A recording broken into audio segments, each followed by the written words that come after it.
우리에게 주신 하나님의 말씀 같이 보도록 하겠습니다. 우리에게 주시는 하나님의 말씀은 창세기 25장 19절로 26절의 말씀입니다. 창세기 25장 19절부터 26절의 말씀 우리 같이 보도록 하겠습니다. 창세기 25장 19절로 26절의 말씀 우리 같이 보겠습니다. 자, 우리 같이 한 목소리로 합독하도록 하겠습니다. 자, 19절부터 다 찾으셨으면 아멘 하시기 바랍니다. 네. 우리 같이 읽습니다. 시작. 아브라함의 아들 이삭의 족보는 이러하니라. 아브라함이 이삭을 낳았고 이삭은 40세에 리브가를 맞이하여 아내를 삼았으니 리브가는 바단 아람의 아람 족속 중 두두엘의 딸이요 아람 족속 중 라반의 누이였더라. 이삭이 그의 아내가 임신하지 못하므로 그를 위하여 여호와께 간구하매 여호와께서 그의 간구를 들으셨으므로 그의 아내 리브가가 임신하였더니 그 아들들이 그의 태 속에서 서로 싸우는지라. 그가 이르되 이럴 경우에는 내가 어찌할꼬 하고 가서 여호와께 묻자온대 여호와께서 그에게 이르시되 두 국민이 내 태중에 있구나. 두 민족이 내 복중에서부터 나누이리라. 이 족속이 저 족속보다 강하겠고 큰 자가 어린 자를 섬기리라 하셨더라. 그 해산 기한이 찬즉 해 쌍둥이가 있었는데 먼저 나온 자는 굵고 전신이 털옷 같아서 이름을 에서라 하였고 후에 나온 아우는 손으로 에서의 발꿈치를 잡았으므로 그 이름을 야곱이라 하였으며 리브가가 그들을 낳을 때에 이삭이 60세였더라. 아멘. 자, 오늘 이 말씀 가지고 기도에 대하여 11번째 말씀을 함께 나누겠습니다. 우리가 같이 기도한 지 벌써 11주가 되어가고 있는데요. 자, 여러분 오늘 우리가 읽은 본문은 이삭의 두 아들 누구죠? 에서와 야곱의 출생에 대한 기록입니다. 우리가 잘 아는 것처럼 이삭과 리브가 사이에 자녀가 안 생기는 거예요. 이삭이 40세에 결혼했거든요. 늦게 결혼했죠. 예, 40세에 결혼했는데 애가 생기지가 않는 거예요. 그래서 어떻게 합니까? 하나님께 간구합니다. 이삭이 간구하니 하나님이 그 기도를 듣고 응답해 주셔서 리브가가 임신을 했어요. 임신을 했는데 또 임신했는데 또 문제가 생긴 거예요. 그게 뭘까요? 태의 쌍둥이를 임신했는데 벌써 태 안에서 서로 싸우기를 시작하는 겁니다. 여러분 임신하면 저는 임신은 안 했습니다. 임신하면 아이가 뱃속에서 놀면서 발로 차고 막 이렇게 임신했을 때 보면 발이 볼록 튀어나오고 그러잖아요. 그러면 엄마가 놀래기도 하고 또 힘들어요. 아이가 막 그렇게 안에서 놀면 엄마도 불편하고 힘들거든요. 그런데 지금 서로 이 쌍둥이가 막 안에서 발길질을 하는지 뭘 하는지 막 싸우니까 엄마가 이거 감당을 할 수가 없어서 이번에 리브가가 어떻게 해요? 이 문제를 가지고 하나님 앞에 나아가서 또 기도를 하는 것입니다. 그러자 하나님께서 오늘 응답을 해주시는데 25장 23절 말씀을 한번 다시 보겠습니다. 25장 23절 말씀을 보면 여호와께서 그에게 이르시되 두 국민이 내 태중에 있구나.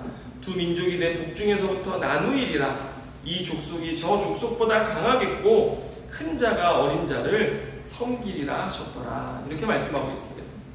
여러분 우리가 보통 이 23절 말씀을 이해할 때 보통 하나님의 주권적 선택이라는 관점에서 야곱과 에서의 관계를 바라보고 해석하기 마련입니다. 그래서 우리가 늘 어떻게 생각해요? 하나님이 야곱을 택하셨어. 그래서 야곱에 대해서만 우리가 관심을 갖는 거예요.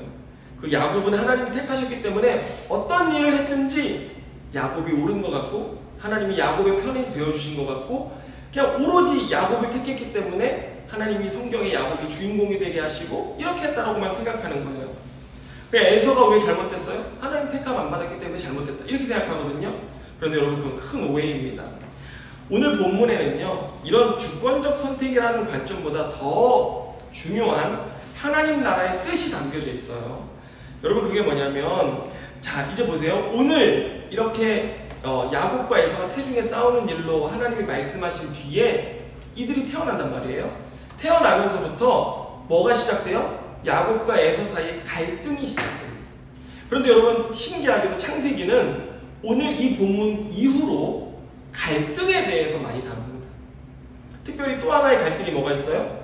요셉과 10명의 형제들과의 갈등의 문제가 있죠. 여러분 야곱과 에서의 관계가 깨어지고 또 요셉과 10명의 아들들과의 관계가 깨어지는데 이들의 문제가 뭔지 아십니까? 바로 장자권 때문입니다. 장자권이라고 하는 것은 이제 아브라함으로부터 이어져 내려온 그 언약을 담당할 책임을 가진 자, 그가 바로 장자였거든요. 그런데 누가 장자가 되느냐에 온통 관심이 쏠려 있는 것이죠. 그런데 여러분 아브라함은 자식이 하나니까 이삭밖에 없잖아요. 자기 배에서 나온 이삭밖에 없으니까 문제가 없잖아요. 이삭한테 그냥 주면 되잖아요. 근데 이삭은 몇 명을 낳아요? 둘을 낳으니까 누구에게 줘야 할지가 갈등이 되고 게다가 야곱은 몇을 낳아요? 12명이나 낳아요. 그래가지고 뭐 워낙 그 가운데서 누가 장자가 되고 이 언약을 상속할 자가 될지에 대해서 경쟁이 치열하게 되어졌는데 여러분 야곱은 누구에게 장자권을 주고 싶었을까요? 나중에 자기가 사랑하는 아내 누구예요? 레아가 아니라 라헬이잖아요. 그리고 라헬의 첫 아들이 요셉이었잖아요. 그래가지고 여러분 야곱이 얼마나 요셉을 편애했는지 요셉에게 뭐 입혔어요? 옷을? 색동옷. 네, 색동옷, 채색 옷을 입혔어요. 이게 뭐냐면요, 당시에 왕들이 입는 옷이에요. 다른 형제들 다 입는데 얘만 채색 옷을 입힌 거예요. 그리고 얼마나 사랑했던지 밉잖아요. 그래서 형들이 어떻게 했어요? 구덩이에 넣었다가 미디안 상인에게 팔아가지고 이집트로 끌려가게 되어졌는데 여러분 우리가 성경에서 아주 주목해야 될 한 가지가 뭐냐면 하나님은 하나님의 백성 공동체, 가족 공동체 안에 이러한 깨어짐을 그냥 놔두셨습니까? 해결하셨습니까? 해결해가셨어요. 여러분 영국의 크리스토퍼 라이트 박사는 뭐 구약학자이면서 구약윤리학자이면서 선교학자이면서 뭐 굉장한 학자인데 그가 이 대목에 대해서 뭐라고 얘기하냐면 하나님께서는 형제 간에 깨어진 관계를 회복하심으로 하나님의 나라를 세워간다고 이야기하십니다. 오늘 그가 이 본문에 있어서 너무나 중요하게 생각하는 점이 뭐냐면 하나님의 나라가 지금 어떻게 진행되어지고 있는가? 그 형제들 간에 갈등이 있어요. 그런데 하나님이 그 갈등들을 봉합하시면서 하나님의 나라를 세워가시는 방식을 오늘 우리에게 가르쳐 주신다라고 말씀하시는 것입니다. 아멘입니까? 여러분 그래서 하나님의 나라는요 어떻게 세워집니까? 관계의 회복을 통해서 세워집니다. 나중에 야곱과 에서의 관계가 회복되고 요셉과 10명의 형제들의 관계도 주님께서 이집트까지 요셉을 내려보내셨는데 어떻게 돼요? 가나안 땅에 기근이 오니 그들이 어디로 가요? 이집트로 갔다가 총리가 된 요셉을 만나게 되잖아요. 그래서 거기서 결국 회복시키시고 결국 그들이 뭐가 되게 하세요? 하나가 되게 하시는 줄 믿으시기 바랍니다. 하나가 됨으로써 뭐가 세워지는 거예요? 하나님의 나라가 세워지는 것입니다. 아멘입니까? 여러분 우리도 인생을 살면서 얼마나 많은 깨어진 관계들을 경험합니까? 가족 안에서도 형제 간에도 서운하고 상처받은 마음 때문에 서로 얼굴도 안 보고 사는 일들이 부지기수로 많습니다. 교회 안에서도요 시기와 갈등, 미움 때문에 서로 상처 주고 싸우는 일이 많아요. 성가대 가운을 입는데 내게 입는데 이 사람이 내 걸 입은 거예요. 그거 가지고 너 왜 내 거 입냐고 그래가지고 또 예배 시작하기 전에 대판 싸우는 거예요. 그리고 식당 봉사하는데 남은 반찬을 꼭 저 사람이 싸가는 거야. 그게 얄미운 거예요. 왜 남은 반찬을 네가 다 싸가냐. 그래가지고 식당 봉사를 또 싸우는 거야. 네? 경험담. 제가 식당 봉사를 했겠습니까? 네. 그렇잖아요. 네. 그리고 또 여러분 뭐 있는 줄 아세요? 꽃꽂이. 꽃꽂이를 했는데 그거를 내가 해야 되는데 또 남이 하면 또 그것 때문에 또 막 여의도 순복음교회가 그렇대요. 거기 나오신 분이요. 여의도 중공교회는 꽃꽂이를 이거 방송에 나가면 안 되는데 꽃꽂이 하는 사람이 대빵인 거예요. 예. 근데 그 꽃꽂이의 권한을 뺏긴다. 이거 나리라는 겁니다. 또 목사님이 나를 보고 오늘 웃어주지 않으셨어요. 또는 뭐 악수를 안 해주셨어. 뭐 그런 거 있잖아요. 나를 봤는데 갑자기 고개를 돌리고 절로 가셨어. 그런 것 때문에 상처받고 소홀해하는 사람들이 많다는 거예요. 네, 여러분 정말 인간관계라는 것이요 참 힘들고 어렵습니다. 그래서 교회가 어떻게 되냐면요, 이런 갈등이 방치되기 시작하고 관계가 평행선에 갑니다. 어떤 책에 교회는 이 관계의 어둠의 터널을 지나야 된다 이런 얘기가 있어요. 그래서 어둠을 뚫고 어디로 나와야 돼요? 빛으로 나와야 되는데 나오기 싫어하는 거예요. 평행선의 관계만 유지하면서 여러분 그게 교회겠습니까? 네, 그런 문제들이 엄청나게 많은 거예요. 여러분 저도 여러분이나 똑같습니다. 저도 관계 가운데 많은 어려움이 있고 불편함이 있는 그런 한 사람이에요. 그래서 여러분 이런 고민들이 있으실 거예요. 목사님, 예수 믿고 살아가는데 인간관계를 도대체 어떻게 해야 잘할 수 있습니까? 어떻게 해야지 됩니까? 라고 하는 고민들이 있을 거예요. 여러분 꼭 기억하십시오. 예수 믿고 살면서 싸울 수 있습니까? 없습니까? 있습니다. 맞습니다. 네. 있습니다. 싸울 수 있습니다. 네. 우리는 예수님이 아니에요. 네. 다툼과 갈등이 있을 수 있습니다.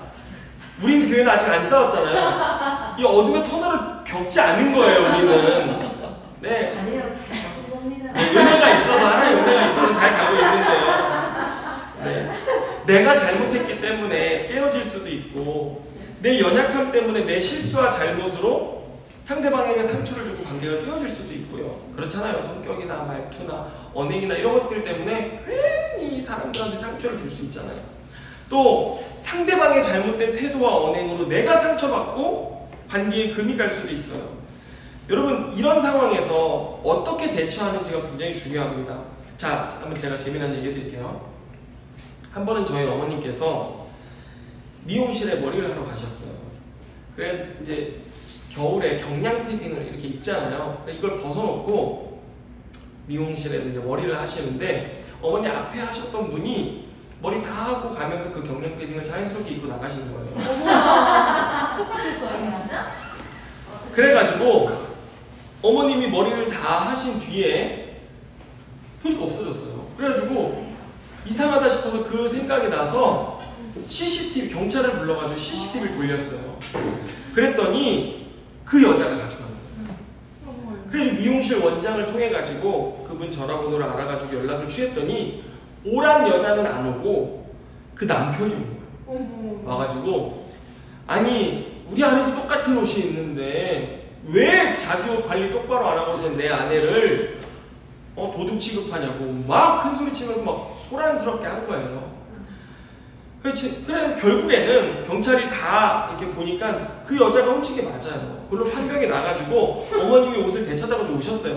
근데 그 얘기를 이제 우리들한테 해주는 거예요. 자녀들한테 밥 먹고 이제 교제할 때 해주는데 아버지가 그때 딱 뛰어들어가지고 하시는 말씀이 뭐냐면 믿는 사람이 이제 저희 어머니 탓을 하는 거예요. 믿는 사람이 그거 얼마 되지도 않는 거 그냥 주면 되지. 왜 그걸 가지고 문제를 삼아가지고 덕이 안 되게 저렇게 권사가 예수 믿는 사람이 그러면 안 된다는 걸 막 얘기를 하시는 거예요.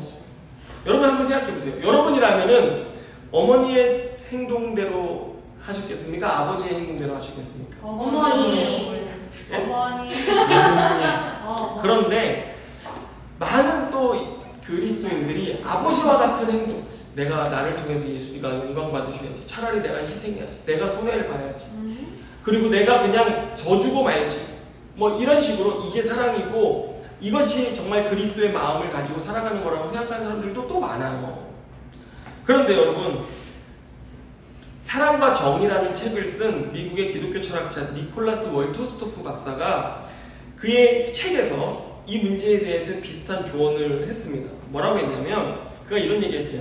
정의가 없는 사랑은 껍데기에 불과하고 사랑 없는 자비는 애국하다. 이렇게 얘기했어요. 자비가 없는 것이죠. 자, 그러면서 그가 뭐라고 했냐면 어떤 일이든지 분명히 정의롭게 시시비비를 가리는 것이 중요하다. 이렇게 얘기했습니다. 그리고 그 일에 있어서 잘못한 사람이 거기에 마땅한 처벌과 형벌을 받을 수 있죠. 그런데 그럼에도 불구하고 그 이후에 그 사람을 사랑할 수 있는 정의는 마땅히 행해줘야 되는 것입니다. 그리고 나서 그가 그 형벌을 받을 때든지 아니면 그 이후에라도 끝까지 그를 사랑하고 용서하는 것, 이것이 참된 정의요 사랑이라고 이야기하는데, 그리고 저희 아버지는 어떻게 하신 거예요? 정의 없이 사랑만 하라고 하신 거예요. 근데 또 저희 어머니는 정의가 중요하다고 또 막 얘기하시는 거예요. 여러분, 그리스도께서 우리를 사랑하시되 우리를 죄악과 어둠에서 건져내셔야 되는데 하나님의 정의를 거스릴 수가 없었던 것입니다. 하나님은 의로운 분이셔서 우리의 죄악과 형벌에 대해서 마땅히 벌하셔야 돼요. 그렇죠? 죄의 싹은 사망 아닙니까? 벌하셔야 돼요. 그런데 하나님의 정의와 하나님의 사랑이 충돌했을 때 어떤 일이 일어났어요? 예수 그리스도께서 우리를 위하여 자기의 몸을 십자가에 대신 희생하심으로 하나님의 정의를 성취하시고 그리고 하나님의 사랑을 우리에게 베푸신 것이죠. 아멘입니까? 예, 이처럼 사랑과 정의는 함께 공존해야 하는 것인데, 여러분, 우리는 관계 속에서 어떤 잘못이든 어떤 상황이든 서로 다툼이 있었을 때 그 시시비비를 분명하게 가릴 수 있어야 돼요. 목사님들은 그냥 덮기를, 저 같은 성격의 사람들은 그냥 조용히 덮어. 네, 다 넘어가. 왜 시끄럽게 자꾸 이렇게 뭐 긁어 부스럼을 만드냐고 이러면서 덮고 넘어가고 싶어 하는데, 사람은 내가 옳고 내가 잘못했는지 서로 할 수 있고 때로는 둘 다 잘못했을 수도 있잖아요. 네, 그런 거에 대해서 시시비비를 가리고 생각해 본 다음에 내가 잘못한 것이 있으면 어떻게 해야 돼요? 사과하고 잘못을 시인할 수 있는 용기가 있어야죠. 그렇죠? 이게 참된 인간관계라고 하는 것입니다. 상대방도 물론 그래야 되겠죠. 여러분, 옳고 그름을 따지는 것이 잘못은 아닙니다. 심지어 우리가 재판, 법정에까지 갈 수도 있어요. 그래서 나의 억울함을 따져봐야 될 거 아닙니까? 그래서 그런 것들이 정말 하나님의 영광을 가리고 덕을 세우지 못하는 것이 아니라는 것입니다. 예, 그럴 수 있어요. 하지만 그런 것 이후에도 어떤 일이 선행돼야 돼? 이어져야 돼요? 계속 사랑하는, 끝까지 사랑하며 관계를 회복하는 일들이 있어져야 된다고 하는 것인데, 여러분, 오늘 우리가 야곱의 인생에 대해서도 보면요, 여러분, 야곱이 잘못했을까요? 에서가 잘못했을까요? 한번 다시 생각해보세요. 야곱이 잘못한 거예요. 장자권 차지하려고 어머니하고 작전을 짜서 아버지 속이고 그 다음에 마땅히 그 장자권을 받아야 될 첫째 아들, 우리 신명기 때 배웠잖아요. 내가 둘째 아내가 더 좋아서 첫째 아내, 이제 미워진 아내 아들이 장자인데 장자권을 둘째 아내의 아들에게 주면 안 된다라고 율법에 말했잖아요. 네, 똑같은 얘기인 것이죠. 야곱이 그렇게 속여서 장자권을 빼앗았지 않습니까? 그래서 그가 잘못했죠. 속여서 빼앗았으니 에서는 자기가 받아야 될 마땅한 장자권을 빼앗겼어요. 그러니 화가 나겠죠. 화가 나는 거 당연한 감정입니다. 여러분, 사람이 화낼 수 있는 거예요. 그리고 근데 이제 에서는 너무 화가 나니까 이제 죽이겠다. 그래가지고 야곱이 도망간 거잖아요. 그런데 우리가 이런 대목을 보면서도 당연하다고 생각하는 거예요. 왜요? 하나님이 야곱을 택했으니 당연한 거 아니냐. 예? 오히려 저기 누구예요? 그 리브가가 정말 그 장자권을 아들이 가질 수 있도록 그 말씀대로 하나님의 선택대로 일이 되어져 가게 한 거 아니냐, 이렇게 생각하는데, 여러분, 천만의 말씀입니다. 예? 하나님의 의도를 완전히 곡해한 것이에요. 하나님이 이런 식으로 하나님이 장자권을 야곱에게 주려고 하셨을까요? 장자권이 에서에게 갔더라도요, 이 언약의 상속을 이어가는 건요, 하나님의 뜻 안에서 충분히 야곱을 통해서도 되어질 수 있는 것이잖아요. 그리고 이 말씀의 본질적인 의미는 장차 누가 언약의 상속자가 되든지 중요한 건 뭐예요? 언약을 상속했다는 것은요, 하나님의 도, 여호와의 도를 지켜 행하고 의와 공도, 옳고 바른 일을 행해서 서로 섬기고 서로 하나 되게 하고 서로 사랑하는 이런 하나님 나라 공동체를 이루어가야 하는 것이 장자에 마땅한 의무이고 도리예요. 그런데 지금 야곱은 그런 거랑은 관계없이 장자권을 가지려고만 했던 것이고요. 야곱이 잘못한 겁니다. 요셉도 마찬가지죠. 자신이 이집트 총리의 권세를 가졌으니 옳았구나, 너희들 걸렸구나. 여러분, 저 같았으면요 그 10명의 형들 다 죽었습니다. 그냥 가만 살려두질 않습니다. 제가 옥에 다 가다 넣든지 정말 얼마나 억울하고 화가 나서 그거 살려주겠어요. 그런데 요셉은 성경에 보면 여기에 하나님의 뜻이 있구나, 나를 통해서 하나님이 이 가족들을 구원하시려고 하는구나 라고 하는 뜻을 발견하고 용서하잖아요. 그리고 용서는 누가 하는 거예요? 상처받은 사람이 하는 거예요. 상처 준 사람이 하는 게 아니고요. 여러분, 나중에 야곱도 약복강가에서 하나님과 대면하잖아요. 천사와 대면하잖아요. 야곱이요, 에서 만나서 이제 관계 회복의 장면 아닙니까? 가족과 재산을 다 앞서 보내고 자신을 안 가는 거예요. 그래가지고 다시 뒤로 도망가려고 하는데 뒤에 누가 서 있는 거예요? 천사가 딱 잡아가지고 못 가게 하는 거예요. 앞에는 에서, 뒤에는 하나님이 딱 막아서가지고 밀어 제끼는 거예요, 하나님이. 여러분, 그 장면입니다. 그런데 야곱은 끝까지 화해하고 싶지 않아요. 내 걸 다 주더라도 나는 화해하고 싶지 않은 거예요. 여러분, 이게 야곱의 DNA예요. 내가 죽는 한이 있어도 못 가겠다, 못 하겠는 거예요. 두렵기도 하고 무섭기도 하고. 여러분, 정말 관계가 회복되고 상처가 회복된다라고 하는 건요 너무 어려운 거잖아요. 내 안에 이 아픔과 이 고통들을 함께 나누어야 하는 정말 힘든 일이잖아요. 그런데 하나님이 너 못 도망가, 그래가지고 막 밀어서 나중에 어떻게 했어요? 허벅지를 치셔가지고 절름발이로라도 가게 하시는 거예요. 요셉도 그 형제들을 봐서 기근의 어려움 속에 만났는데 정말 얼마나 울어요, 요셉이. 그 힘든 거예요, 요셉 자체가.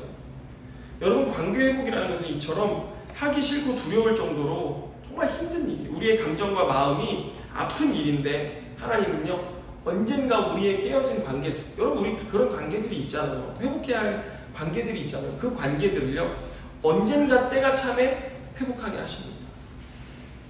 그리고 거기서 하나님 뭘 보게 하세요? 우리를 통해 뭘 이루기 원하세요? 하나님의 나라는 뭘 통해 이루어지는 거예요? 하나님을 통해 이루어지는 거예요. 회복을 통해서 하나님의 나라가 세워지는 거예요. 거기서 우리가 사랑하고 용서해야 될 때가 있는데 여러분 그때 참으로 순종하시기를 주님의 이름으로 축원합니다. 야곱과 에서의 관계에서 여러분 용서 누가 먼저예요? 에서가 먼저 합니다. 에서가 야곱을 끌어안고 용서했어요. 야곱은 어떻게 해서든지 선물을 보내고 처자식들을 보내가지고 에서의 마음을 회유시키려고 하는 그런 잔꾀에만 능한 사람이에요. 진정한 사과와 잘못을 시인할 용기조차 없는 그런 질 떨어지는 사람이 야곱입니다. 정말 오히려 형 에서가 더 멋진 사람이에요. 그런데 여러분 성경은 왜 이러한 야곱의 모습을 우리에게 보여줍니까? 하나님 왜 야곱을 택하셨을까요? 그렇게 부족하고 연약한 우리에게 뭘 가르치시려고 하는 거예요? 이런 사건을 통해서 하나님 우리에게 뭘 가르치시는 거예요? 야, 세상 사는 법 이렇게 사는 거야. 우리에게 가르쳐주시는 거죠. 여러분 하나님 나라를 산다는 것은요 현실과 동떨어진 뭔가 추상적인 세계를 살고 추상적 개념을 살아가는 게 결코 아닙니다. 여러분 우리의 삶을 통해 하나님의 나라는 드러나고 나타나게 되어지는데 하나님은 오늘 너네 삶에서 이렇게 살아야 돼 라고 야곱 같은 사람을 통해서 오늘 우리에게 말씀하시는 거. 그런 야곱 같은 사람이 다름 아닌 누구예요? 저와 여러분인 것입니다. 여러분 우리가 이렇게 정말 우리의 삶의 모든 관계 속에서 하나님 나라를 살아가기 시작할 때 이 땅에 뭐가 오게 돼요? 하나님의 나라가 오게 되는 것이에요. 여러분 오늘 밤에 주님이 우리에게 기도를 가르치시는데 우리가 기도해야 될 제목 뭡니까? 내 삶의 관계 속에서 참 하나님 나라를 살게 하소서. 이게 우리의 기도 제목이 되어야 될 줄로 믿어요. 하나님께서는 우리가 야곱같이 미련하고 악한 DNA가 있음을 아세요. 또 요셉처럼 형들이 시기하고 미워할 정도로 때로 누가 교만하고 그래요? 우리가 교만하다는 것을 주님 아세요. 우리들의 삶의 관계 때문에 깨어지고 상해서 후회되는 인생의 순간들이 얼마나 많이 있습니까? 그런데 주님은 우리를 그런 삶 속에서도 마치 인생이라는 연마제를 통해서 우리의 삶을 갈고 닦으시는데, 이런 부딪히고 오르내리는 인간관계 속에서 또 가정 안에서 공동체 안에서 주님은 하나님 나라를 이뤄내라고 우리에게 말씀하십니다. 오늘 이 밤에 주님, 오늘 우리의 관계를 통해 하나님 나라를 회복하기 원하시는데 주여 우리를 도우소서. 이런 진정한 기도, 간절한 기도로 나아가시기를 주님의 이름으로 축원합니다. 기도하겠습니다. 하나님 아버지 감사합니다. 주님, 오늘 우리가 이 땅에서 하나님의 나라를 살아가는데 정작 우리의 삶에 관계란 관계가 다 깨어져 있고 내 삶을 통해 하나님의 영광, 하나님의 나라가 드러나기는커녕 얽히고 설킨 관계의 문제 속에 그 어두운 터널과 같은 곳을 평행선을 그으며 걷고 있는 것이 우리의 삶이 아닌가 주여 돌아봅니다. 주님, 우리가 이 세상을 어떻게 살아야 할지, 그 하나님의 나라를 주님 우리의 삶을 통해 어떻게 이루고자 하시는지 오늘 말씀하시는데 주여 이 밤에 우리가 기도할 때에 우리에게 가르쳐 주옵소서. 내가 용서하고 또는 내가 용서를 구하고 또 내가 나의 상처난 마음을 고치고 회복해야 될 것이 무엇인지 주님 보게 하실 때, 또 순종하게 하실 때, 그 일들을 회복하기 원한다고 말씀하실 때 내가 어떻게 해야 할지 주님 배우는 시간, 오늘 기도 가운데 그런 깊은 기도로 주님 앞에 나아가게 하여 주옵소서. 모든 것 주님께 감사드리며 예수님의 이름으로 기도드립니다. 아멘.